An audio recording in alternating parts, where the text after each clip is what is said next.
Assalamualaikum warahmatullahi wabarakatuh. Salam sejahtera bagi kita semua. Shalom, Om Swastiastu, Nama Budaya, dan salam kebajikan. Perkenalkan, nama saya Azhara Syafia Rahmat dengan NIM 220901502070 dari kelas E Akuntansi S1. Adapun tujuan saya membuat video ini adalah untuk memenuhi nilai ujian akhir semester saya. Di video ini, saya akan memberitahu kepada kalian semua mengenai Enterprise Resource Planning atau ERP, di mana kalau diartikan dalam bahasa Indonesia, ERP ini adalah perencanaan sumber daya perusahaan. ERP ini merujuk pada sistem informasi yang mengintegrasikan dan mengotomatisasi proses bisnis utama dalam perusahaan. Apa sih itu ERP? Enterprise Resource Planning atau ERP adalah sistem perangkat lunak terintegrasi yang mengelola dan mengotomatisasi proses utama organisasi seperti keuangan, SDM, manufaktur, rantai pasok, penjualan, dan pengadaan dalam satu platform. Fungsi utama ERP adalah menyatukan informasi dari berbagai departemen ke dalam satu sistem terpadu yang dapat diakses secara real-time, sehingga memungkinkan pengambilan keputusan yang lebih cepat, akurat, dan efisien.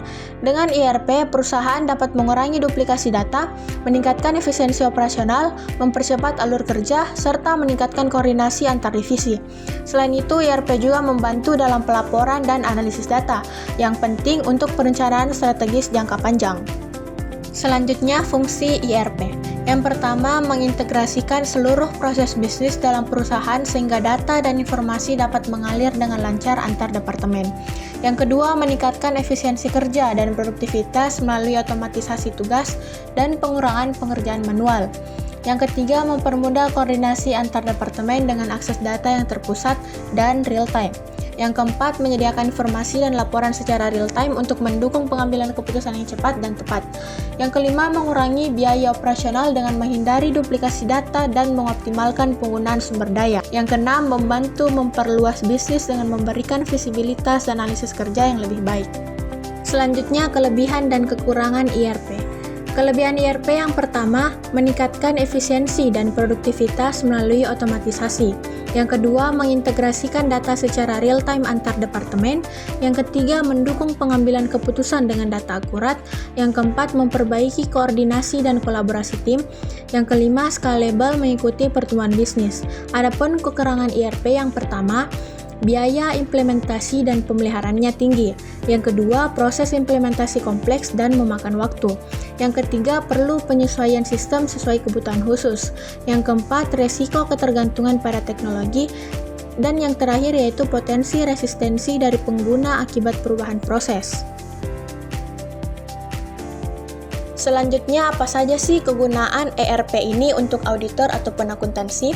Yang pertama, ERP ini dapat meningkatkan efisiensi dan akurasi audit dengan mengintegrasikan data dari berbagai departemen dalam satu platform, sehingga auditor ini dapat mengakses data lengkap tanpa harus mengumpulkan dari sumber berbeda. Yang kedua, otomatisasi proses akuntansi dan audit seperti pencatatan transaksi, rekonsiliasi, dan pelaporan yang mengurangi kesalahan manusia dan mempercepat proses audit serta penyusunan laporan keuangan. Yang ketiga, memberikan visibilitas dan akses data real-time, memungkinkan auditor dan akuntan memantau transaksi dan aktivitas keuangan secara langsung serta mendeteksi ketidaksesuaian atau anomali lebih awal.